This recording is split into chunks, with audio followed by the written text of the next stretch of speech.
I'd like to talk about something that I bet has gotten on the nerves of everyone in this room: relationships. I'd like to talk about how you can take a relationship where people are feeling bad and get it to the point where they feel great, using some actual science and techniques. And the inspiration for this comes from something that I actually haven't told a ton of people, which is when I was 9 years old, I was clinically depressed. The backstory is there was a point where I had two moms: my biological mom, Vicky, and my non-biological mom, Deb. They were together for 14 years, but when I was 6 months old, they split up. So I grew up going back and forth between houses, and this was totally normal and fine. But things changed when Cindy entered the picture. Cindy was Deb's new partner and my new stepmom. So I would go from spending time with Vicky to spending time with Deb, Cindy, two older step-siblings, and a lot of dysfunction. You see, in that family, people yelled at each other all the time. They didn't take very good care of me. It was incredibly neglectful, and I began to show these signs of depression. And Vicky didn't know what to do. She didn't think that she had the power to change that family's behavior. And so I ask you all, what would you do? What do you do when someone you care about is hurting and upset, but you don't think that you can fix the situation? Well, according to Brené Brown, who is the name in interpersonal relationships research, she's written books, she's given talks, she says that it all comes down to empathy. And in particular, not sympathy. You see, sympathy is understanding someone with your head. Empathy is understanding them with your heart. A simple example is sympathy is, you got a C on that exam? Hey, C's get degrees, what's the big deal? Empathy is, you got a C on that exam you studied really hard for? Oh, I'm sorry, you doing okay? It's about trying to relate to someone, to understand how they feel, and then to get down on their own emotional level. But the question comes up, what if you can't relate? What if you've only ever failed an exam and a friend's parents are getting a divorce? Well, Maya Angelou has a wonderful quote, which is that people will forget what you said, they will forget what you did, but they will never forget how you make them feel. And psychologists around the world will echo that when we take the time to slow down, to listen, and to try to understand someone, then they will feel valued, and they will feel important. And I can tell you from firsthand experience that feeling important is one of the best ways to deal with those negative thoughts. And so Vicky did that. She would listen, she'd tell me she'd love me no matter what, and I started to feel a little bit better, but things did have to change. And so one day she sat Deb down and said, if you don't start taking better care of Michael, you can't see him anymore. And Deb said, I'm not going to change. And so I haven't seen her since.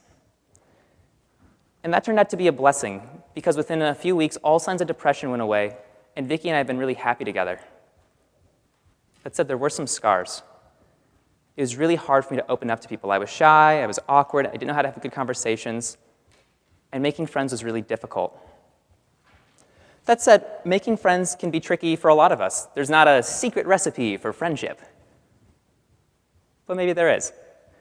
Shelley Gable is another well-known researcher because she can predict with really high accuracy whether or not a couple is happy together, intimate, and committed to their relationship by watching them have one conversation. And it's not because she's a superhero, which was my original hypothesis. It's because she's looking for one thing, which is active, constructive responding. You see, Gable found there are 4 ways in which we respond to someone. One, the worst, is active deconstructive, tearing someone down. For example, you signed up for that new club. How are you going to have time for your academics? You're being irresponsible. Passive deconstructive, which is being uninterested or even self-interested. Your parents are coming up for family weekend? Oh, speaking of the weekend, let me tell you about last night in Bundy. It was wild. Passive constructive, which is, being interested, but not that much. You got an A on that exam? Oh, that's awesome. Congratulations. Hey, do you know what's on the menu for McEwen tonight? Maybe some of these sound familiar, and as it turns out, they all break down relationships. The only one that builds them up? Active, constructive responding. You got that internship you applied for? That's so exciting. Are you looking forward to it? Do you know what you're going to be doing? Do you know where you're going to be living? I'm so happy for you. You see, it's taking what matters to someone else, and it's making it matter to you also. It's asking questions, it's showing interest, and it's creating engagement around what matters to someone else. And so I started to do this. I started to be more active and constructive in how I spoke to people. and I actually began to make a lot of friends. Now I've got good friends at home and good friends at Hamilton. But what if that's not good enough? Sorry. What if you don't want good friends? You want best friends. You want to be surrounded by people that love you and you love them. There might be something for that too. Ash Beckham is an equality activist from Colorado, and she gives a great TED Talk where she says the most important relationships in our lives are the ones where we are authentic and vulnerable. And the first time I heard this, I thought, I don't know, Ash, that seems kind of obvious. What else do you have? But her message took on a whole new meaning when I myself had closed up again. You see, it's just been Vicki and I for 10 years, but 2 years ago, she was unexpectedly diagnosed with stage 4 cancer. And I didn't know what to do. So I just didn't tell anyone. I didn't want my friends to see me differently. I didn't want people to see my family differently. And I thought to be strong meant to handle it on my own. And that was really hard. But I re-listened to Beckham's advice, and I decided to take a risk and start to tell some of my friends.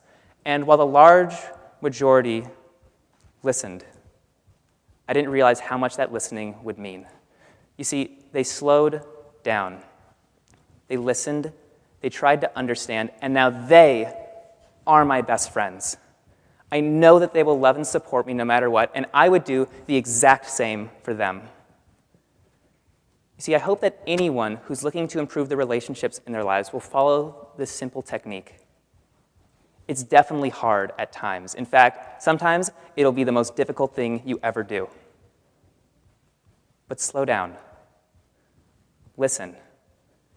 Try to understand someone, and then take a risk and let them try to understand you. That is the technique that I used to go from being a little boy with depression to being someone with the best friends and family that he could ever hope for.